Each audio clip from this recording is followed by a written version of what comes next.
Morning traders, how you doing this morning? We are back, Trade the Pool live stream with myself, Scott, and Mitch over there. How you doing, Mitch? Ready to keep rocking. 3-day green streak. Let's keep going. You know what time it is. It's time for Trade the Pool, of course.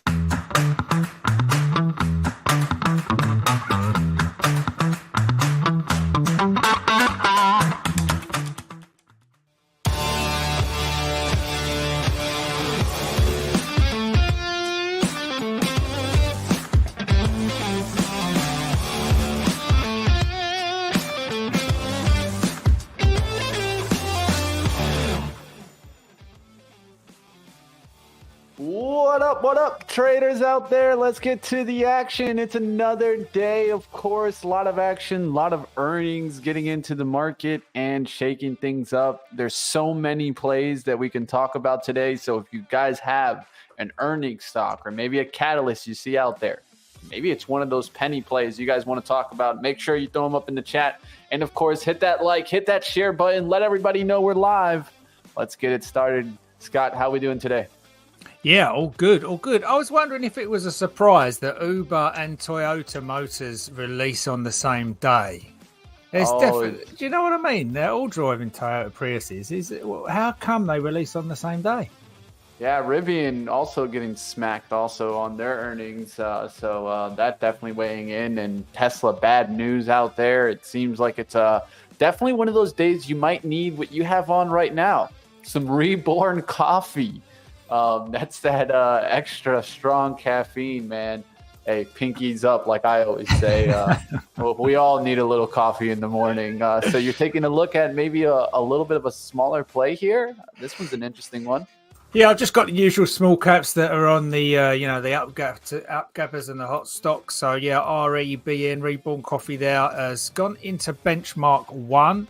And it's just shy of putting in that little pattern. I like the pattern. The pattern's the same. It hasn't quite touched that sell side, but nevertheless, that pattern is there. So I'll be looking for two things, really. The buy side on this, if we can get down to it by the open, is quite far down here, given that run up, that quick run up it had. So about $2.10, $2, somewhere like that on the buy side. So we're listening for the tape down there. Else, can it break up above this sell side liquidity pool before it does that on the open? We'll see. But we've got this bogey level in there at 375 with benchmark 2 at 438. Bearing in mind, very risky trying to short small caps on day one as they run. This is just trying to something that we try and anticipate as they do on the live. So adds a little bit of excitement to it. Whether or not we get into it is another matter. But that is REBN this morning. The other one is SLNH, doing almost a similar thing. So popped up to benchmark 2, up benchmark 1, and then to the bogey level. Wicked out of the bogey level at 377. 420, 430, 440 is sitting up there as well. Buy side pool is going to be down here. We're going to be at 280 to 275-ish on the buy side. So again, we'll look for that A to hold, show some rejection, and can the tape come with it on the backside of that liquidity pool? Else to the downside, we currently have a sell side up here at 350 to 370. So again, we look for the same thing on these every day. Which one's going to hold? Do we come to that buy side first and hold in? If we do, we're listening for the tape to push out. And then can we get a sell on if we come back to 353? Again, if it shows a lack of aggression and rejection up at these highs. If not, we let it break and let it go up to 437 and then look for it again. That's those two I've got at the moment. Trader Life, welcome. How you doing? Great, Scott. Boogie Woogie, Scott C. Ralph, all welcome today. Where you going? All right, let's go ahead. Let's get it started. Let's start. First up, we're going to start talking a little bit about the sectors-wise, and then we'll get into some of the earnings stocks. First up, I want to definitely mention how defensive is now starting to look hot. And I think this is interesting definitely to note. And so what does this tell me? Well, that tells me to look out for value plays, right? Value plays starting to get strong. Names like Walmart, names like Procter & Gamble, Costco with a nice little move yesterday, Coca-Cola setting up. And so a lot of these names just tell me that, I need to keep an eye out for what's going on in these defensive names. Look at this play. Tobacco name, PM, Philip Morris. That looks like an interesting trend. Now starting to get hot. And another thing is the volume that's coming in on these moves. Something that I'd point to. Look at CL, Colgate Palmolive. Look at that takeoff there. So definitely some value plays out there. And one area that we've been talking about, and I feel like, I've been talking about this since last Monday. You guys can see it. Utilities. Look how this has really gotten strong. And last kind of Monday, we were right around here. So now we're really starting to take that nice lift off, right? And so we need to be kind of watching to see what happens. But definitely nice little push there in utilities. XLU is one way to play this. Nextera, Energy. You've talked about NEE. This is the second day I talked about it. Yesterday, really nice day up there towards 70, now up to 72. Can keep an eye out some of these utility plays. And of course, what are these plays? These are kind of the lower PEs, value plays, getting a nice little push. Utilities with a nice move there. We'll see what happens in the market in that area. And of course, we'll be watching to see what happens in the semis. They have been pulling back. So on play today, in that sector is to play against it for the industry as a semi, looking for maybe a SOX S type of play. And so SOX S already starting to get going this morning. Got a nice little lift there at 8 a.m. We'll see if this can continue strong, and seeing some decline in the semiconductors. AMD, maybe a little bit of a decline there. NVIDIA, maybe getting a little bit of a pullback after getting back above 900. Could pull back here. We'll see what happens to names like this. And of course, Google was hot yesterday. That's one that I'll keep on my radar to see if this starts to make a pullback and really turns the market. But let's get to some of these earnings plays really quick. And then, of course, if you guys have any play that stands out to you, throw it up in the chat. It's good to see you all this morning. Trader Life, Scott, Boogie Woogie. And we even got R.A. Wilson from Columbus, Ohio. All right, there you go. Hey, you don't say those Ohio boys don't get after the trading game. There you guys have it. Dave G, it's good to see you this morning. Let's take a look at some of these earnings plays. There's so much on the radar. So if you guys have one that was on your radar, want to talk about it, I can definitely bring it up. First one I'll bring up is Shop. Wow, Shopify on sale today. So definitely pulling back. This is the company that I would love to get at like 55, 50 for a long-term play. So that just tells me more and more that, hey, these could be opportunities for bigger buyers to come in on pullbacks. We'll see what happens in this. Does look like it is breaking down a little bit. So in the weeklies right now, it just tells me to look for a turnaround, right? Look for some sideways action around maybe 60s or 50s, and then eventually this can come back roaring through the 70s and 80s. But for right now, doesn't look the best. It looks like it's on the pullback. They beat on EPS and beat on sales, yet taking a hit here. Rivian, we've talked about how that took a major hit, and that's continuing to go down this morning. We'll see if this can bounce back, but definitely a tough day for Rivian. Reddit. I was taking a look at this to see if it was going to finally start popping above the 50s. And look at that, guys. The earnings definitely helped it out and gave it a nice little lift. So now I'll be watching to see if we can come back into that space. Maybe we come back to the 52s, 53s. But Reddit definitely in play, starting to turn around the chart and get back above kind of that IPO day. That's always a very important look that I look for. Just like ARM did that eventually, right? Eventually it came back through the IPO day. It went above, came back, recollected in that space, and took off. So stocks like that, definitely on the radar. We'll see what happens with Reddit. And Affirm, let's do one more here. We were keeping an eye on this because it has a long-term trend line that it could continue to go, right? The earnings weren't really that bad here. Earnings beat the estimate of a loss of 43 cents. The estimate was 67-cent loss. It came in at a loss of 43 cents. Sales of 576 beat the 549 million estimate. So in this case, I'm looking to see if maybe Affirm gets some love today, starts to push past the 3650s and starts to make its way back here to 3750s. So definitely on the radar for a move back into this space and starting to push.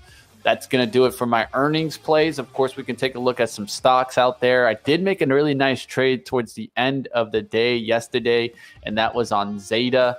So Zeta giving me a good little play yesterday, giving me a nice little bounce. a nice $60 trade there towards the end. So just going to keep pushing on Zeta to see what happens. Maybe this can collapse a little bit further. A lot of plays out there that are making moves, and we'll see if we're able to tackle a trade like maybe Tesla down to 171 now. It's filling the gap, and so that tells me a little bit that maybe we could have a little bounce back. Maybe this is just a morning washout and gets bought up, but for right now, things aren't looking that great in EV. All right. Let's keep it going. Scott, what you got for me?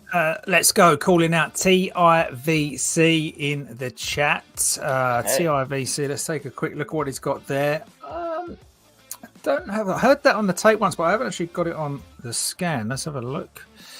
Yeah. That's what we got here. Whoa, there. I see what you're saying. I see the news with this one. They're saying that there's a completion of a non-invasive study demonstrating effective biological changes in autonomic, cardiac, and central nervous systems. So some health data coming in here, helping them out. Okay, let's see what we've got there. So going back to the New York session when we saw some volume back there on the 25th, taking that session, seeing what we've got. Okay, so benchmark 1 pushed through this morning. We're back in that benchmark 1. Benchmark 2 is sitting there. We've literally just tapped into benchmark 2. So that was the New York session from back there on the 25th. That's give us that kind of volume, taking that volume and formalizing it up to see if we get a finish of the program trade at the benchmark 2. It's only an indication that it could finish. I don't know when a program trade is going to finish and when the job is done for this stock, but benchmark 2 is a pretty good idea. Even if it pulls back and goes for it again, it will pretty much double up on top. So, if we've moved from 135 to 270, it can go literally that again, another 150 on top of that. We'll see what happens with that. Let's drill down, just get that 1 minute, find where that buy side pull is. So now that's already ticked off. So if you are seeing that, oh no, I do see it on the scanner. I'm up there. Yeah, I got you. Yeah, I do see it on the scanner. So if that is on everybody's scanners today, then we've kind of already got a pretty much good idea that could be the high of day on TIVC. It doesn't sound like that news is really phase 3 data confirmation or anything like that. So I'm not sure. Certainly some form of press release they've got there. But let's put the buy side on here. So again, if we can push down into this buy side and we hear some kind of volume, again, if we align with these moving averages down here, these pink ones, that would be good. Could get some buy side volume coming out here. If we do, we could try and take it back up, where the first port of call would be taking it from its lows. And if it gets all down here, we've got to drop it down to 140. We will do. But currently from where it's at, the sell side pull is going to be sitting up here around 225, 245. Round about right there.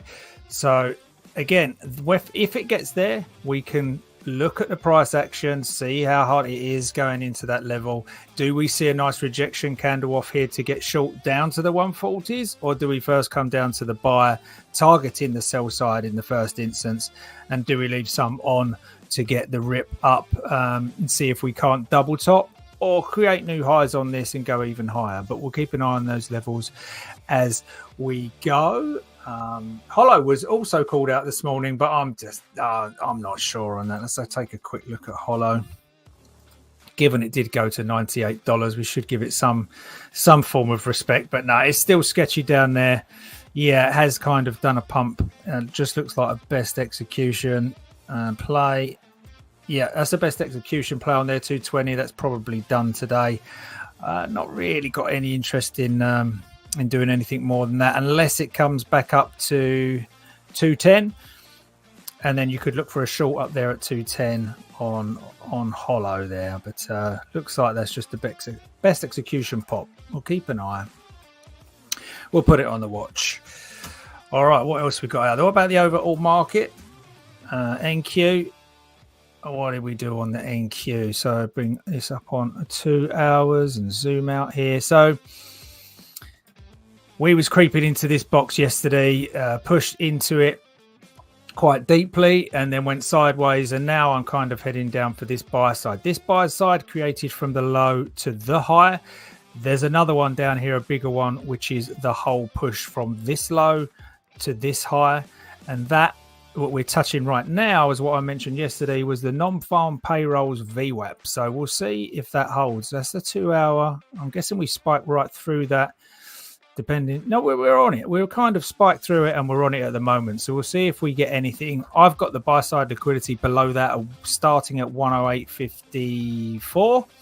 So I think that will be the magnet, whether or not the economic VWAP is going to have a play here before that. But we'll keep an eye on what that market's doing. So if we're getting into any of those bigger cap trades, that we're on the right side of it.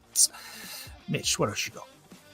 All right, looking around right now, I see in the chat mention of NVIDIA. So let's take a look at that setup. You're looking at potentially a short setup. That's what Scott's looking at, asking about how would you play NVIDIA to the downside and looking at a target around 855. Would you wait for a pullback to 905 before getting in? And I'll just tell you like this, Scott. It really comes down to the way that your personality is, right? Some people like to short into strength. Some people like to short into weakness, just like people like to long into strength. And some people like to long into what? Those pullbacks, the weakness, right? And so in this case, in my shoes, I always like to short into strength. Why? Because that usually gives me an ability of getting those elevator moves down. And especially when it comes to shorting, a lot of the times it's what? Stair steps up and they say elevator moves down. And so that's what I'm looking for. I'm looking for that stair step up, finding a level that I can, risk off of, because the truth is it's probably going to be a resistance, and above that resistance is where my risk is going to be. I'm going to look for that resistance to play as resistance, reject, and give that elevator move down. So in this case, yes, I'd look into that 905 level. So good outlook in understanding of, if you wanted to, where would that be? Yeah, I would look into that level like that, right? We could go for a down move here, maybe a cut through immediately, trap some shorts out the gates through this 890s, goes to like around, let's say 892s, something like that, then comes back up for that 904, 905, then rejecting there to come right back down. So levels like that is definitely what I'd be looking for. And that gives the ability of what? The rule of three to come into play. And you guys will hear me mention this countless times, and I'll draw it, right? Because that's the important thing. If you can draw them out, that's going to help you guys. So you can see here that it has that first drive, up 1, down 1, up 2, down 2, up 3, down 3, and then it could even kind of hold here and try to make that attempt back to that 905 for a breakout, as bulls will be looking for that type of action. So there's always two sides of the trade, and I think that's very important. If you can understand both sides, you can maybe find some edge in the market here. So we'll see what happens on that NVIDIA. Not a bad trade idea. Definitely will be a stock that's moving. I think one of the tells will also be AMD, as it does have a bullish setup that could push back above the 158 or could start rejecting back towards the 148 and 146. Apple also on the radar, of course, has been trying to hold this gap, right? Can it hold the gap, or will it start to reject the gap and start to fill some of it, right? And so this is definitely on the radar today. Apple, if you start to see Apple really break down, the market could break down with it. So I'm going to continue to watch to see what happens on this. Looks like we're kind of in this symmetrical triangle, kind of wedging. I'm going to put an alert at 181. If Apple starts breaking through that 181, it could be that we're having that kind of flush down day, and we can try to find some success to the upside and looking for some semis to come down like NVIDIA and AMD. We'll see what happens there, Scott. All right, nice. Let's keep it going. And the other Scott bringing a stock in that's getting hit here. This is one that gets hated and loved. How do you feel about Intel, Scott? How do I feel about them? I don't feel this is. I think that's the difference between me and you, Mitch. Is I don't even call these stocks by their name. Like being a short cap player is like I'm tickers. I don't like. It's like I don't marry them. I'm not even their friend. I give them their 4 letters or their 3 letters, whatever it's going to be, and that is it. So when you say Intel to me, I'm thinking Intel, iron. Yeah, it's like.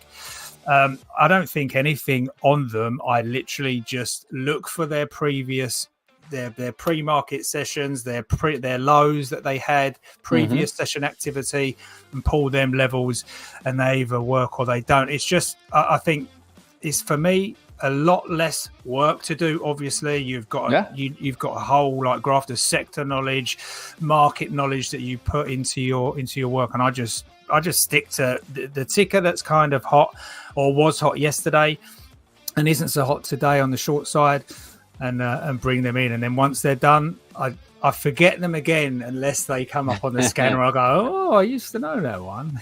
Hey, no worries. The short-term memory loss is actually a good thing, I think, in trading sometimes, right? We just in and out, wash and repeat, man. That's all we're trying to do here. I can't blame you for that outlook.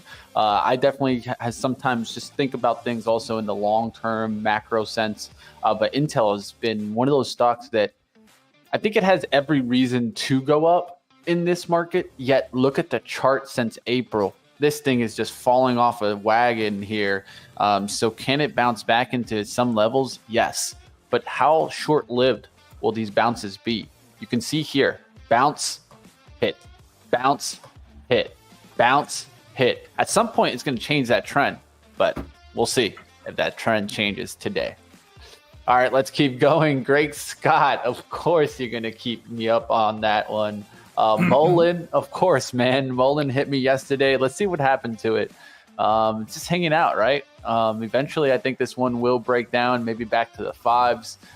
Definitely hanging out. It's been a mover multiple days now. We'll see what happens. Yesterday, the slowdown is something that's interesting. So let's see if it starts to expand the range today. That's one that's on the watch. And someone very interesting in the chat today. Scott, I don't know if you know him, but definitely take a look at him if you haven't done so in the past. Or we got Trader Pratt here.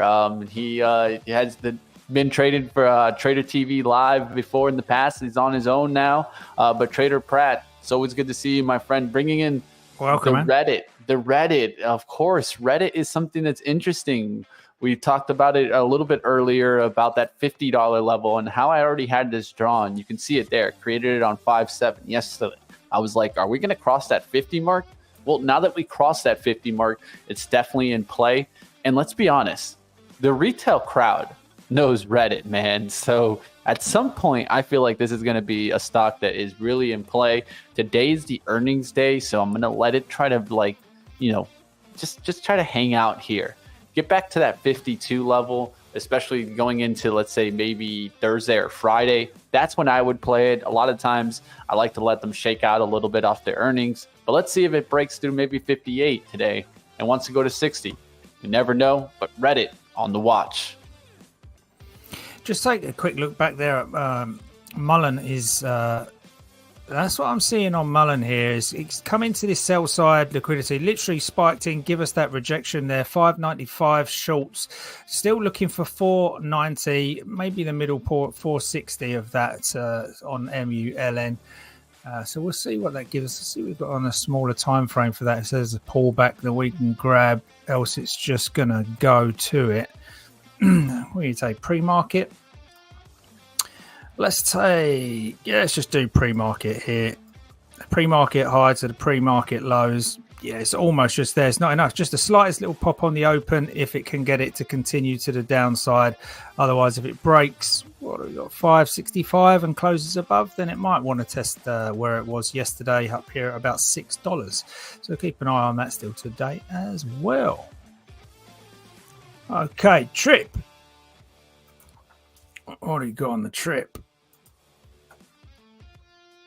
Down. I'm going to zoom out for this one. See what we've got. So this one we're going to be taking kind of absolute lows. Let's get those sessions off of there and the signals off of there. Right. So this is two things that are going to happen here. Is the first swing out that we can look at, because the first swing is generally the one that leaves its liquidity pool there for a long time. It basically, the aggression out of the lows doesn't come back for the first one all the time. So we're going to leave that one in, and then we're also going to take this from the very lows to the first high we've got. When I don't like to cross over the price on this too much, so I keep it up here. But then this would be the pool of the whole swing up. So we do have one just below. But that is where, had I have drawn this back on the 16th of Feb, I would have been saying, oh, that's my magnet on trip. We'll leave it there. If it comes down to it, that's where I'd look for price to come into and see if we can't get some rejection. So we're definitely down all 3 levels on that. There's 3 levels top, middle and bottom of this zone. You can see it as 3 liquidity providers fighting for the lowest price that they get. But we've tapped into that. So this really is no more at this way. It can still work out of it, but it is no more in terms of a decent sized pool of liquidity down here. They've kind of used it all up. So it will either pop to just grab this little low one here, or we'll look out for it to try and work its way out of this kind of 17 area lows and push any higher. Otherwise, intraday, if we're looking to join the short, we're just going to take the pre-market high to low, and it would need a huge pop to get up there for that short. They're looking at kind of 22.5 up there on that short on trip. That's trip for you. All right, and we'll see what happens in the smaller plays today. Of course, I know you've talked about a bunch of them, but definitely we'll keep on watch a couple others. Teva on the radar out there. It's not really too small of a name, but definitely a lot of moving on that one. Went towards 1490s. So let me show you guys that Teva. So that's an interesting name there. Definitely. Scott and I are playing tag here.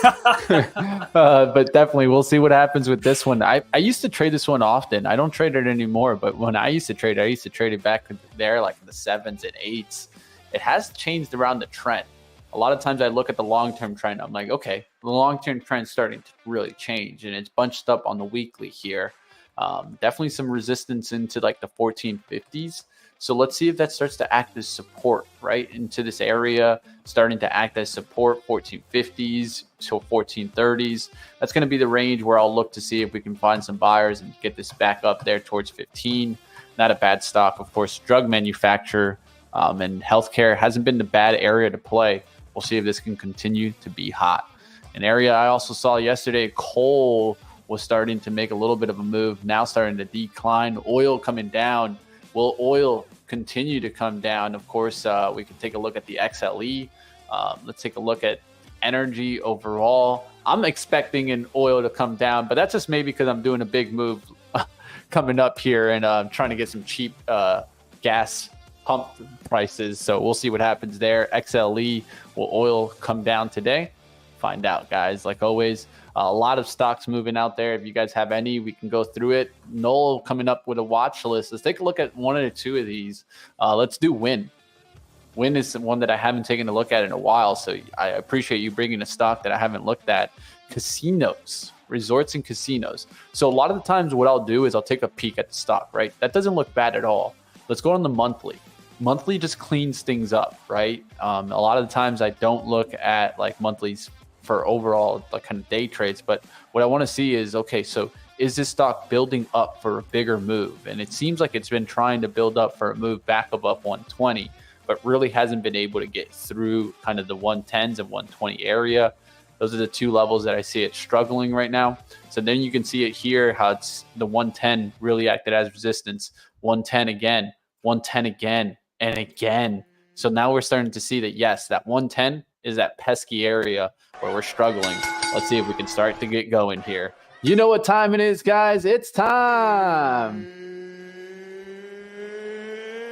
It's time. Get after it, traders. Let's see what we can come up with today, guys. Of course, I'm going to be looking to see what I can find, but you guys let me know what trades are going on out there. And Scott, you killed those small stocks. Let's see what we can get today. All right, we got you. Let's have a look. EMVB. Let's get away from this 2 hour and get that reborn coffee, man. That reborn already getting a nice little lift. That REBN now to 329. So testing that liquidity pool there, going through. Yeah. Let's see what we got. Not ripping on the tape right now. SLNH also pulling back. That did a little bit of a trap move there to 3. We'll see what happens on that one. Affirm, nice rip up there, and Affirm. Right out the gates. Right out the gates, Affirm with a nice little push. I'm gonna look for a pullback to 3620s, 3615s, but nice little push out the gates here for Affirm. Let's see if Upstart does the same. Yes, I'm seeing the same in Upstart and Affirm. So those are names that I can maybe look for a little bit of comeback trail. How's Shopify doing? Little spike and then a pullback. Not the worst move there. Looking around, guys. Rivian, what's up with that? Down move out the gates. Tesla, pulling back a little bit there. Just looking around, guys. If you guys see a trade, let me know out there. I'm definitely watching out there. Teva up back to 15 really quickly. So held that kind of 1450s back up there to 15 and above 15. Can look for maybe pullbacks towards the VWAP. 1470s doesn't look too bad there. And Teva, TEVA. RPTX, smaller name, getting hit. And then I can take a look at how's my Zeta stock that I traded yesterday. Nice little pop out the gates today. Now up to the 1550s. So maybe that gets a spike today. We'll find out. Taking a little bit of a short on REBN. I can't not, considering, benchmark 2. It was a double top. It didn't. The close held the pull, but the high spiked through. Bit aggressive. I think I'd rather have seen a kind of flush off this little candle, and then can I come back and test the next sell side, which is actually higher above. So this one's done. This is going to be the new one sitting up here. So the textbook play right now and the open would be that we could come back and grab that. Else, I'm looking for the buy side of this most recent low to say this is the one that you've got to get through if you're going to get down to the full target of 2. Else it's just going to rip through kind of 320 and go for benchmark 2 above, in which case I'll cover just above there at about 340. Let me just get this pull in. Buy side. Yeah, so there's the test of that now. So now that's it. It's like, do we get the textbook play where this now rejects, or if it comes on the tape, that's not on the tape, or if it comes on the tape now, it's going to gun for 375, in which case I'll just get straight out. It's just 50 shares, so we'll cover it straight off. There it is. So there's the push through, 375 coming up. Seeing some pullback out there at the gates. On everything? Overall market, pretty much overall market. Only sectors up right now from the open is defensive and basic material, and it's 0.2, 0.04. So pretty much everything in the red out the open. REBN. INOD also was hitting the tape there, so that took a push up as well. So that's in and above that bogey level. So see if it can get up there for 9s on that one. 990 10s. Yeah, that one doesn't look too bad. I like the daily chart on that one too. It's not the worst daily chart for a smaller play. Trip pushing down, so he said couldn't hold that. It used it as more or less non-existent now. Certainly pushing through. See if it can get down to that 16, 15, 50 area. Let's get that one out of the way now. Reddit took a real tumble out the gates, guys. It's already down. It went below that 52 level where I was looking to maybe see it get there in a day or two. Well, I did it in like first 5 minutes. So you can see, I think some traders were looking at that level. That looks like buying pressure off of that downturn. But definitely I'm not getting in it right now. I'm just going to let it kind of play out. Reddit moving really fast out the gates. You can see here all the red. So boom, you can see that. The only sector that's up right now is communication services and utilities. So we've talked about utilities. I'm going to look at maybe Duke, Excel, those types of plays, maybe and watch today.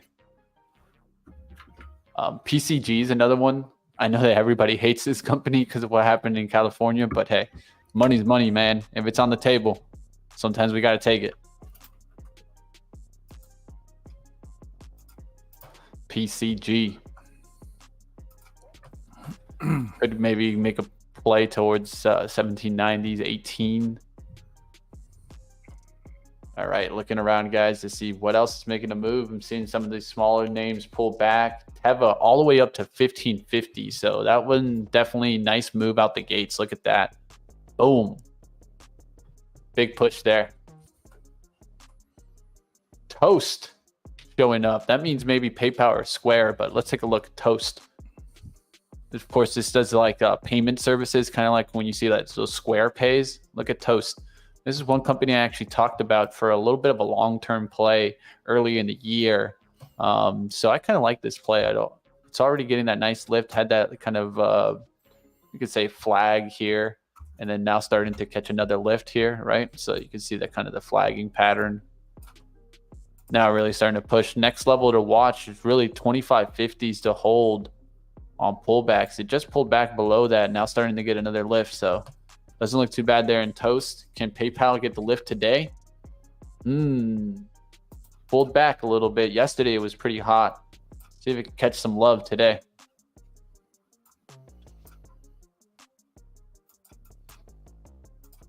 Inod on the tape again. Here we go. Inod's on the tape. So let's see if that can push its way up there to 10. That would be a momentum play there off of that red to green change on those moving averages. 3 bars only, and then it kicks in. So let's see. We've got REBM and INOD where the mob is at this morning on the small caps. Let's see. Anything else on there? SLNH, did that fade? So it's SLNH then, benchmark 1. Oh, bogey level, didn't tap into sell side. Benchmark 2 up there at 430. Long PayPal. And we're into the buy area down here, into that buy zone. So listen out for SLNH on the tape. All right, guys, I got long there, a little bit of PayPal. In a second, we'll be having none other than Tim joining us. So definitely smash the like for that, guys. We'll be having Tim on in just a second. I'll bring him on. Looking at this PayPal trade, just took it. I said, you know what? Let's take a little bit of a trade here out the gates. Let's try to get a little bit of a cushion. 50 shares long there at 65.17. Looking for the 65s overall to hold here on PayPal. I want to see this push back there towards the 65.60s. Maybe take out the 65.70s. Let's go. It's going to be like a 1 in, 1 out order. Just trying to like make some quick cash here. What do you think on Uber, Mitch? Uber is an interesting one. Let me take a look at the chart. I know that it had the earnings and lift was showing up on the scanners, so that tells me something, right? And it was showing up to the upside. It's pulling back. It's coming back on the day. I think a big important price level is going to be around 66.50s to see what happens there. But big push up there on Uber. Overall, I think Uber is going to be fine in the long run. At some point, they're going to have autonomous technology take over their drivers. And I think that right there will save the company. Some people think it'll destroy the company, but there's Uber coming back. Big level that it's going to be important is the hourly level. I'll show you right now on Uber really quickly. On the hourly level, you can see here the bunch up right there is where I'm focusing on. Can we get through this level? You can see how the bottom is definitely holding up. Definitely they're buying off that 64. Let's see if this can really start working its way back. All right, let's take a second here. Let's bring on none other than Tim on. What's going on? How we doing, Tim? Hey, good morning, guys. How you doing? Morning. All good. All good. So, yeah, I was catching a little bit of the pre-open show here. So, yeah, I'm excited for today. Some of my sorry, my little tablet here with some charts is going nuts. But yeah, I'm excited for a couple things going on today. We've got ARM tonight, Robinhood tonight reporting, Beyond Meat reporting, a couple reported that I got to follow up on. And yeah, so I'm looking forward to watching those tonight. But yeah, you mentioned, I saw you looking at Nvidia and Apple, I think. So I don't know if you did you look at ARM yet? I didn't see that one go by. Yeah, we took a peek at it at least. It was definitely on the radar. I don't know how it's done out the gates, but it's definitely an interesting play. Looks very like everything similar. kind of took a hit and is trying to catch and hold here. So we'll have to see. Yeah, I definitely agree with that. But yeah, I mean, this one is interesting. I was looking at this earlier, and it has. Let's see if I can get my chart back up on that. So yeah, they're just kind of under, actually, let me draw a different trend line here. All right, stop set there at 64.85s there for PayPal. Down a little bit. Going to give it that 85, but other than that, I'll get out if I need to. So, but yeah, from my standpoint, ARM is just stuck below this this trend line from a while ago, and trying to get back up in there if it can. Now this is sort of a demented layout, I'll point out, because these are the volume candles.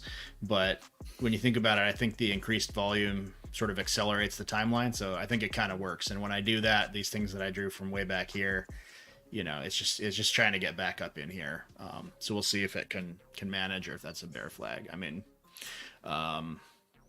my general feeling is, I mean, unless they've got something in their back pocket, right? I figure all the news has been coming more from other manufacturers making use of ARM's IP, rather than ARM rolling out with something. NVIDIA's like, oh, we're making something ARM based. Apple's making something ARM based. So I'm curious. I'm excited. But another interesting thing this morning was, I guess last night, Monster energy drinks. Did you see that one? No, I didn't see that one. I know Celsius had earnings just recently, so I always look at Celsius and Monsters. Yep, Celsius just had earnings. I think last night actually. And then Monster has earnings coming up in a little while, but they also just they just had it a few days ago. But they also are doing a Dutch auction. And it is within the price range of, I believe it said, they're doing a $3 million stock buyback with a Dutch auction, and the price range 53 to 60 a share. And if we look here, that 57.50 level just seems like such an easy target for it to go to. Now, obviously, that means everyone else is going to be looking at it, so we'll see if that plays out. But I am leaning strongly. I'm inclined to believe that's going to perform strongly. Rather, I don't have a strong thesis on it, but my guess is that it'll be strong today. So that's an interesting. Penny names moving around there. You're catching those, Scott? We was just looking out for it. Trader Life posted it in there. He's looking for his 10 o'clock. $10 short. He didn't say 10 o'clock. He did say 10. No, he didn't say. He said $10, not 10 and 10. But yeah, it could well be 10 o'clock and $10 for. I know it was just on the tape they're pushing up.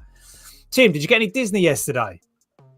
I'm not sure. I was actually out sick for a couple days, so I'm not sure if I got into Disney. I think I did a little bit, but nothing serious. But it was by the time I saw they were already taking another hit, I was a little bit late to the game there. So I mean, it was a tough one. Earnings, good earnings, I guess.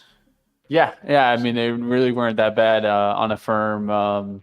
It did take a hit right out the gates on the earnings and then came back. So that's the interesting one, right? When stocks do those first, that overreaction to the downside and then recuperates all that action. And then if anything goes to the green, that's the interesting play. Right now, it's actually pulling back to an interesting level. 36.25s for me is interesting. I'm going to look to see if I can get the 36.10s here and then maybe risk off of 35.90s, but a firm pulling back after a big push out the gates. Yeah, a few things in the biomedical space here. So Solid Biosciences, SLDB. This is just listed as ongoing. And something glitched with my billing, so I can't dig into it to double check. But Solid Biosciences, they're working on something for Duchenne muscular dystrophy, and I guess they're waiting on or getting IND clearance. I guess investigational. But they have a fast track designation, orphan drug designation, and rare pediatric disease designation. So, I mean, the spread is pretty wide on this, and it doesn't look like, it looks pretty thin right now. But that's one I'm going to be keeping an eye on momentarily. The other thing is, let's see, Bristol Myers Squibb, BMY. Where's this guy? Had some data released on melanoma. A firm pulling back fast there. Did not get in yet, guys. I'm looking to see if it starts to bounce back. And although NASDAQ. NVIDIA up there. We talked about 905. There's 905 for NVIDIA. Big push. There we go. Starting to get a little movement on indices and oil there too. I always have oil on the right just because it's such a good one to look at.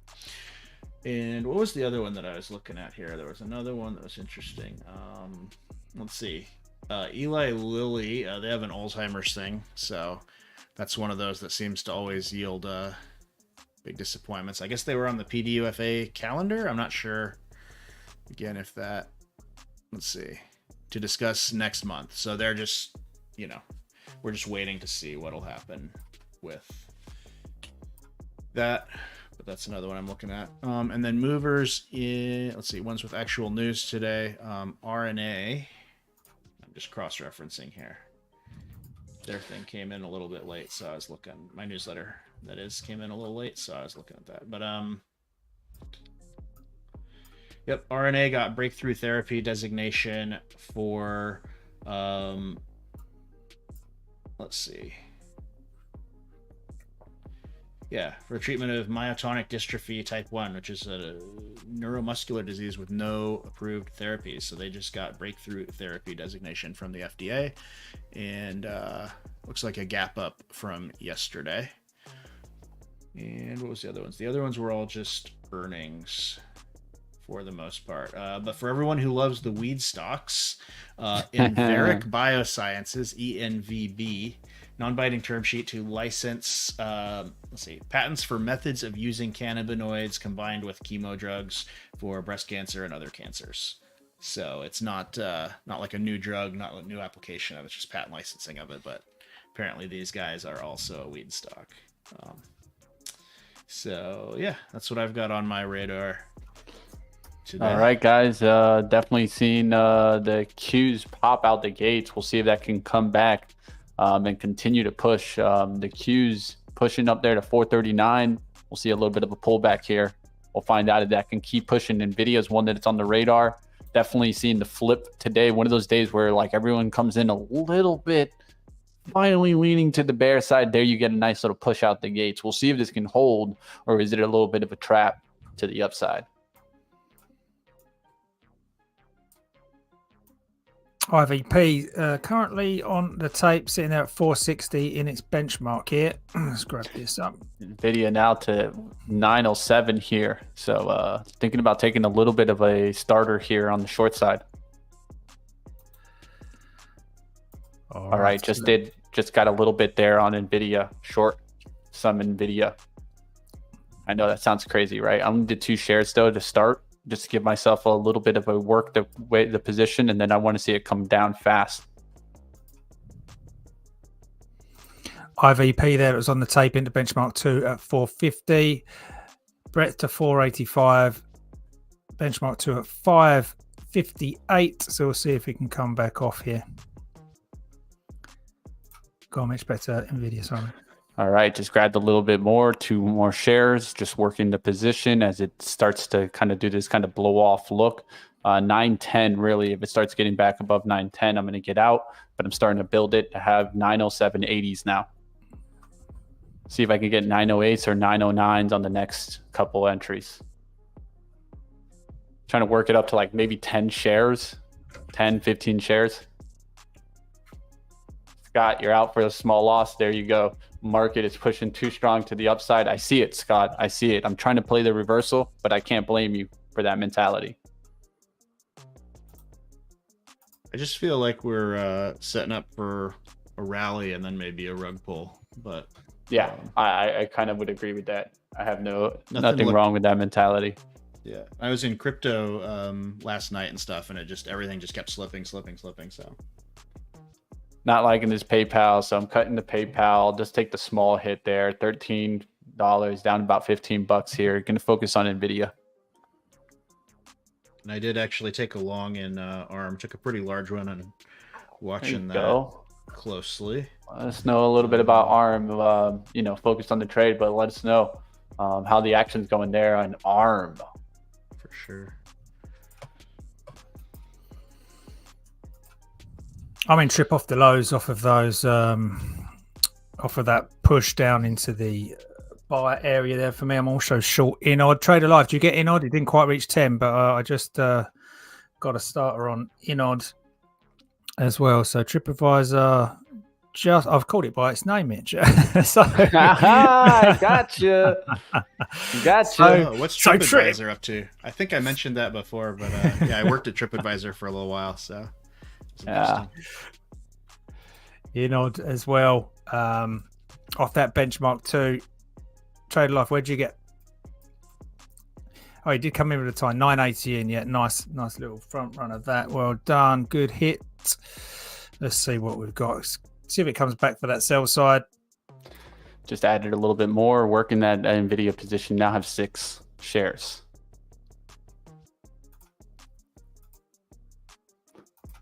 Up 1, down 1, up 2, down 2. Could still do an up 3 test to 909s. After that third test is when I really start to be like, okay, hammer down, hammer down. Mitch, give it to me again. Do that up one. I was. So what I always look at, guys, is like kind of how many attempts am I getting towards this resistance? So you see how there's 2 attempts there? All right, yeah. So I look for like one more attempt. I'm like, I wouldn't even react when it comes to here, this 909, because I almost expect it, because it's going to make that kind of like that building of resistance, building of support. I'm looking for it to build there, and that's where I can add. Like I'm trying to short at the 909 range, 909.40s, 909.50s. I'm risking off of that 910, and so right here I should get some more fills. There you see it. There's the fills. And so you see how there's that third resistance now? Yeah. Now I can use that resistance. I shouldn't see a close above that resistance, especially if this candle can close.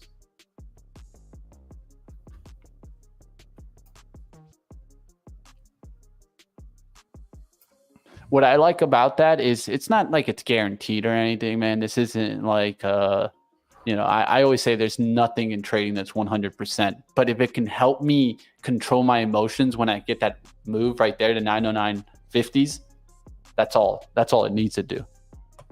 Gotcha. Yeah. Psychological advantages sometimes, guys. Try to find something that you can use to give you psychological advantage, right?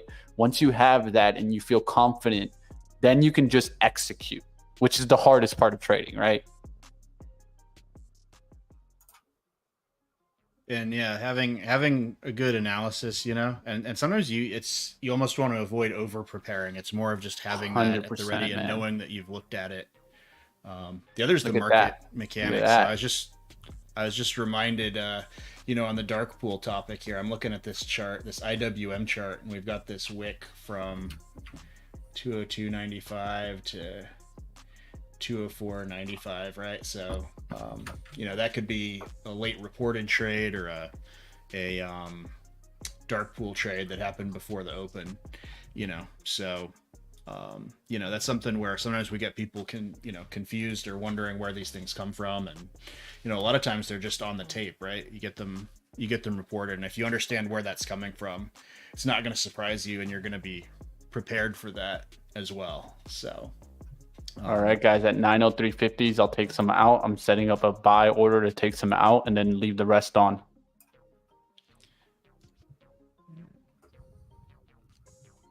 Monster's just pushing down. I wonder if that's going to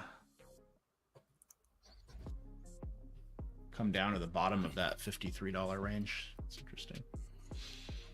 Big important thing is now the Q's coming back to VWAP or something like that, or like a moving average. So I'd like to see the Q's come to like 438.75s, 438.50s. It's okay if it even bounces there, but that would get me my first profit in NVIDIA, and then we can put break even on the rest.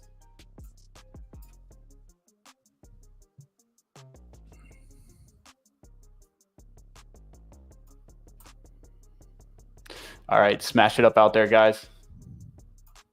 You guys enjoying the trading action? Let us know what stocks you guys are trading, or maybe a big mover that we're missing that we're like, how are they not talking about CRCT, man? Come on.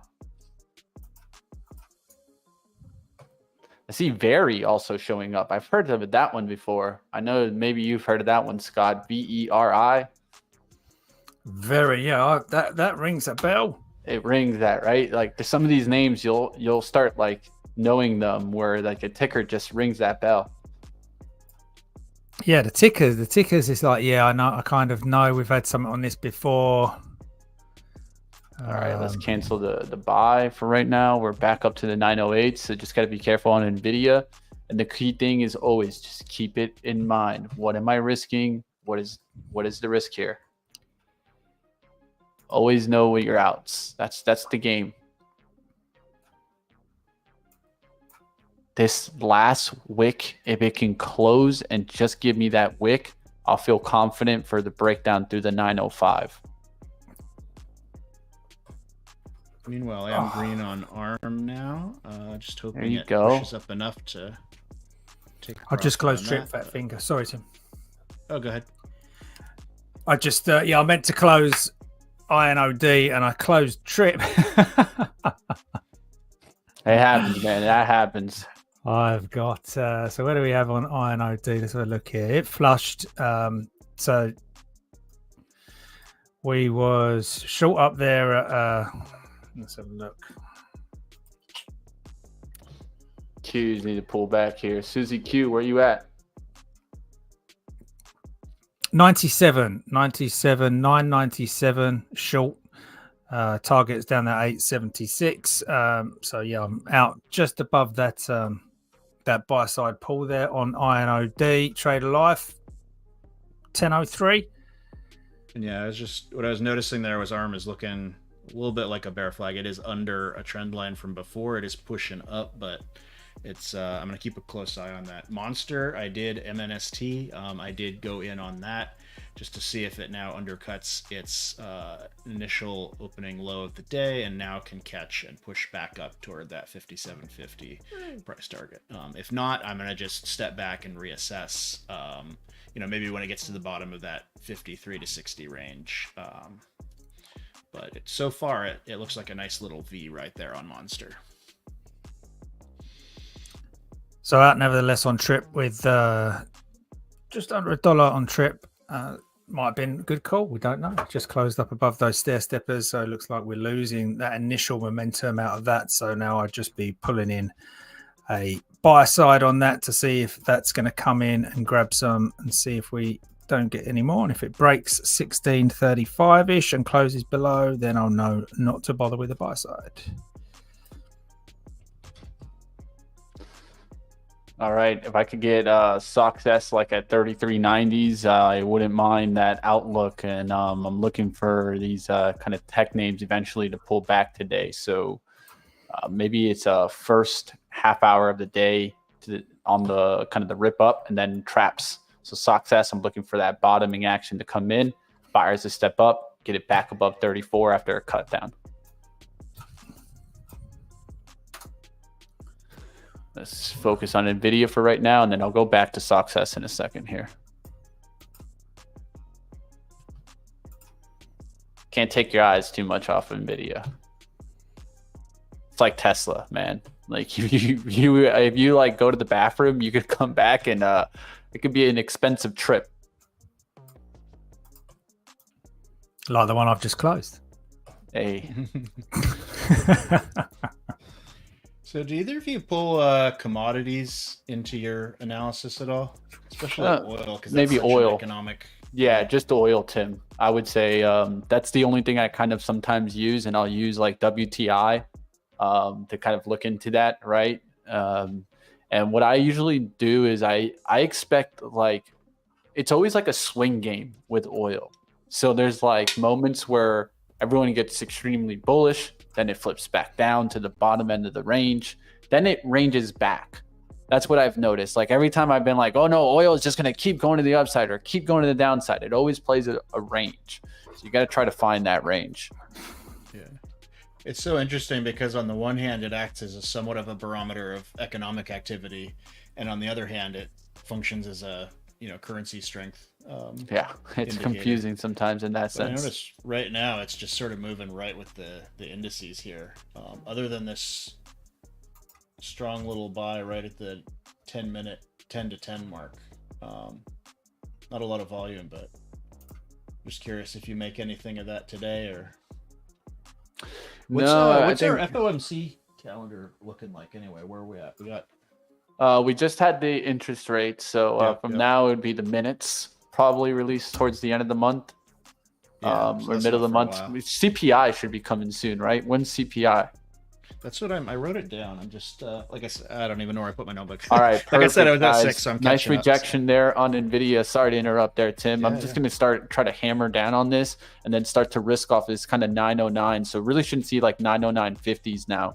That's where we got to be a little bit careful. We don't want to see the 906 break. If it breaks 906, that's when I want to start adding and then holding off kind of the 908.50s. Let's see if we can start to break 906 and break this kind of upward trend line. So I'm going to draw that in red to show you guys where I'm looking to see. If that starts to break, that's when I can start being a little bit more confident. That's this line right here. I will say it's interesting that ARM is doing nicely here, and you're getting a good rejection on Nvidia, it sounds like. I'm looking at AMD just to see what it's doing. It had a push upward and then now a little bit of a back test, but here comes that 906. See if we can break it. Yeah, it's attempting that level. I think that's such an important level right now. It just needs to really kind of take it.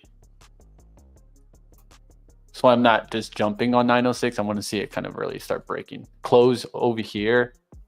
Then they'll start to use that as rejecting levels. But now we got this kind of defined, right? Even the bulls past like 909.50s, they'd be like, yeah, it's going to go for that 910. Quick look at Shopify. Shopify into its buy side pull down there. Its sell side was sitting up here, tacked into around this 76 level, so pushed quite deep into that. Now into its buy side. Let's see what that looks like on the lower time frame. Just working the lows at the moment. Nothing indicating too bullish yet. So the first thing I would look for. So sell side's got to buy side's got to fail for the downside to continue, obviously, which it's been doing. So I'm just looking for that first buy side that can hold. So similar thing what I'm looking for on the small caps really is like pushes down into the level. Just with this, it's on the kind of do a different thing. With this, it's on the liquidity pools versus the benchmarks that I do it on the small caps. But nevertheless, if we can hold a buy side liquidity pool and then hold the next buy side liquidity pool and push out, then we might see a little bit of upside on Shopify. Also, WCC in the chat for Let's Go. I haven't looked at this one before. Let's get this out on the 2 hour. Oh, it's here we go. So a buy side at 163. Where's sell side? Sell side's going to be, well, I reckon getting that run, guys. It's trying to downside run upside on Nvidia, trying to pop off here. I'm going to give it the 910, and it looks like a little bit of a blow off top. The key is not a close above 909 for me on this 1 minute. Keep going, Scott. Oh, man. So the sell side on WC, we've been in there in any case. It's so close. Not to say it hasn't acknowledged it, but yeah, I'd say the magnet down there is now down at 163.40. In terms of intraday, for me, nothing to do unless we can come back to short this 178 area on WCC, and then obviously at these lows, looking to see if the current buy side it's at can hold or not, and see if you get any volume off of that buy side. So, and obviously, you know, you can see the candle reject, but it's whether or not it's got volume that's kind of key for that one as well. So it needs to really push, or you need to hear that on the tape or see that on the tape. Sorry, Mitch. No, you're good. You're good. I'm just trying to keep everyone up to date. I know how NVIDIA moves fast, so just want to put it out fast there. Fast movers. I just grabbed some ENVX. Okay. Because that is strong out of the Look gate. at that. Look at this, guys. Look at Tim's charts, man. Look at this. Look at this guy. Look at this guy. Man. That Look guy's at this guy. ADHD, is it? He can't have. Jeez, that would finish me. Hey, what can I say? Tim's not short of charts there. No. Can you trade individually off each one of those as well? I don't believe so. If I double click it, it takes me to the trading thing, but that's the Oh, that's Oh, not too okay. that's bad though. my personal brokerage. It doesn't have a lot in it right now, so. Hey, that's not a bad one. I've used it before. But yeah, I like Moomoo's chart. I like their UI a lot. It's pretty lightweight. Yeah, exactly. That's one thing that I'd definitely say. And their mobile platform is pretty decent too. Yeah. Anyway, but here's a little closer look at the NOVX trade. So obviously, if it can get up here a little bit, that's already a nice little push, and then we can gap fill back up to 980. What was there a catalyst for the move that it had recently, or was it just? I think it had some. Was there a CEO change or what was? I remember we were talking about it, but I think they just got hit with when the market kind of pulled back. It seemed like, if I remember correctly. I watched The battle's on here for Nvidia. The Bulls and the Bears are battling. Mullen back up to yesterday's high. Wouldn't you know it? Trade life. You want it twice?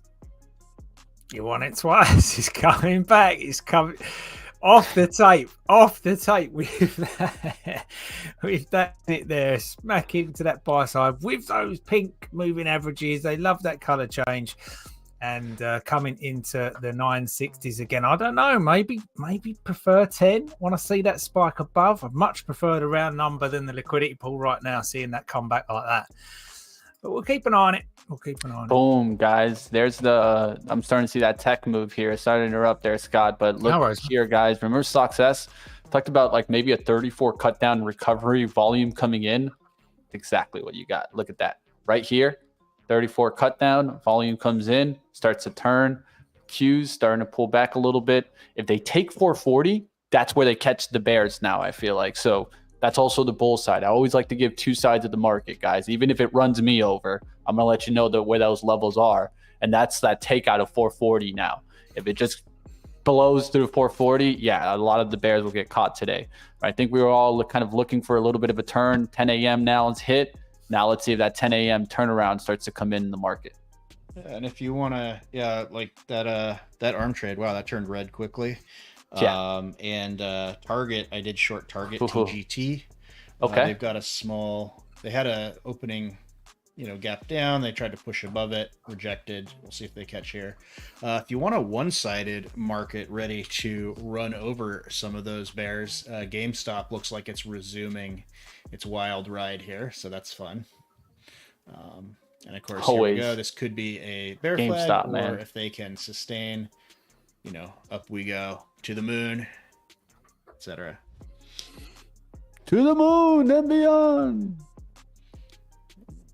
All right, you're gonna have plenty of that soon, Mitch. You're gonna have plenty of that for real, man. That'll be in the other account that I don't have on the screen. It'll just be long GameStop and long Monster. So energy drinks and GameStop is. There you go, man. I think they go hand in hand. So the Mountain Dew game and the GameStop game. All right, there's 905s, 906 break here. This is where NVIDIA should start to break down here. So I could add here. It's not going to make too much of a difference. Maybe if I get a pop back above 906 on the bid, I'll go ahead and I'll just hit it really quickly. But other than that, I'm starting to see the breakdown. Now at this point, definitely shouldn't see that kind of break back above 910. If that does happen, it starts to squeeze some shorts. So we'll see what happens there. Did Apple break down? There it is. There she blows. Apple's to the downside at 181.60s, really starting to break a little bit. So keeping an eye on some of the bigger names too, right? I always like to do that. Google was strong yesterday. Down out the gates, has been building kind of a wedge back, rejecting 171.50s above 171.60s. Let's see if that starts to turn back to the downside. I'm looking around, guys.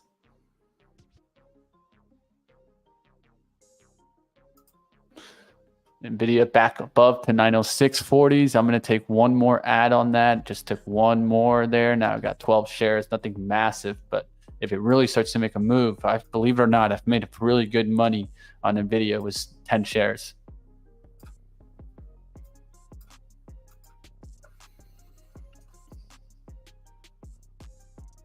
I'm still fighting with 908.02. REBN. Sorry, I meant to say that again. That was key level. No, just 908.02 is my average now. I always like to update you guys when I add, because you know how that changes things up real quick. You do a bad ad. Mullen through 6, man. The Mullinator, man. Mullen. I'm still fighting REBN here. It looks I've been adding to this, and let's just drag this across if I can. Yeah, so initial took that position off there, and then it kind of hit into that bogey level. I do still have that level up higher at 5, but yeah, so added took the initial position here, added here at around 364. So just kind of $10 down on this right now. I was looking for a flush down to 3, but I say this is my comfort blanket here. If this fails, then I'm going to close this out, because I think it could have 440 on it. I don't particularly want it to hold the 440. So yeah, we'll see if we can get a flush off this now. VWAP's holding it up.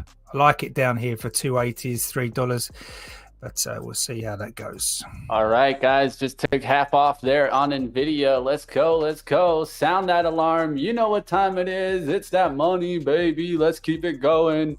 A little money rain coming in. Let's go. You guys know it. That's what I came here for. The plan was to execute on NVIDIA short. That's what we did.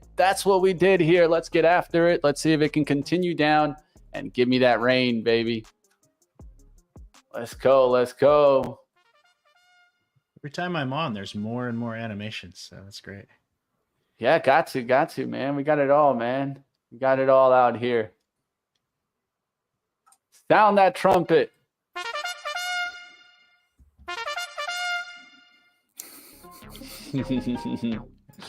Let's keep it going, team. Let's go. I'm beginning to regret chasing that pop on Enovix, so I'm about to take a... All right, guys, for the remainder 6 shares there, what we're going to do is set a stop, what I call break-even stop, right? So 908, I can even do like 908.12s to give myself the smallest amount of room here, but set that stop, let it work, and now just hands off. Now I did the hard part, which was that setup, getting in with a nice average, understanding the risk. Now it's time to let the market do the hard work for me. This is when I talk about that if you feel like you're always doing the hard work and like the market is always like against you, that's where you need to sometimes try to work on that psychology, right?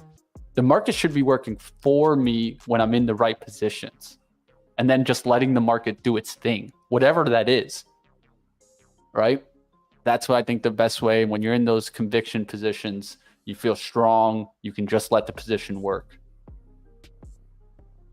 Mullen to 630s. What a lift there on the Mullinator, man. Look at that thing. Woo.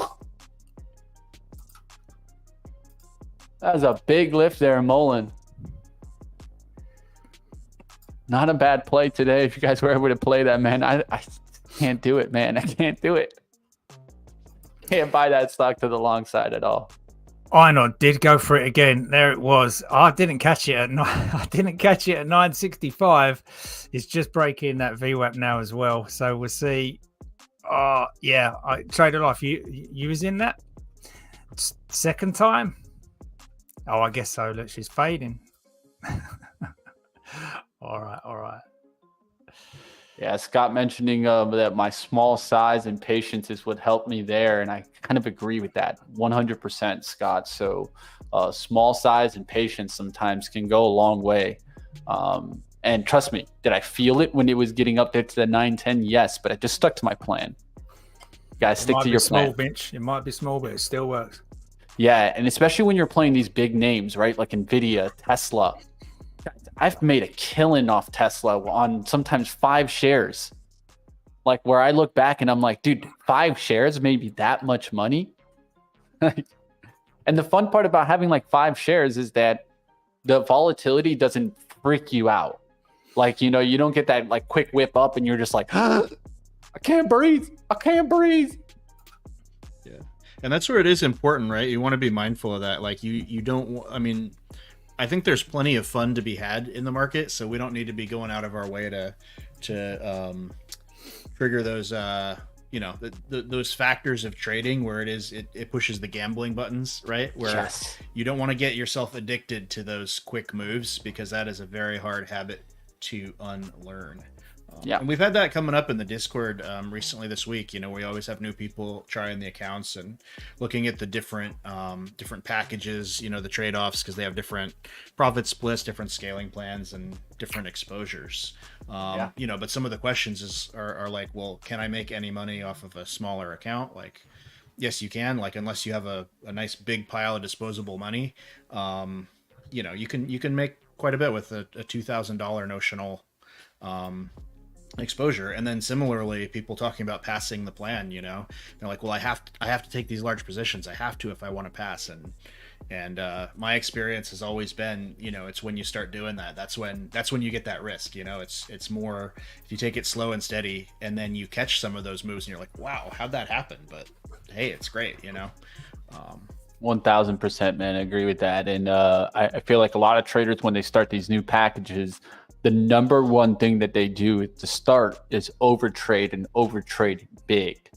So like if you're doing overtrading and you're overtrading small, then it's a little different, right? Then you can look back and be like, well, yeah, I made 60 trades, but my overall account is down $20, right? And then you're like, all right, well, it's not a big deal.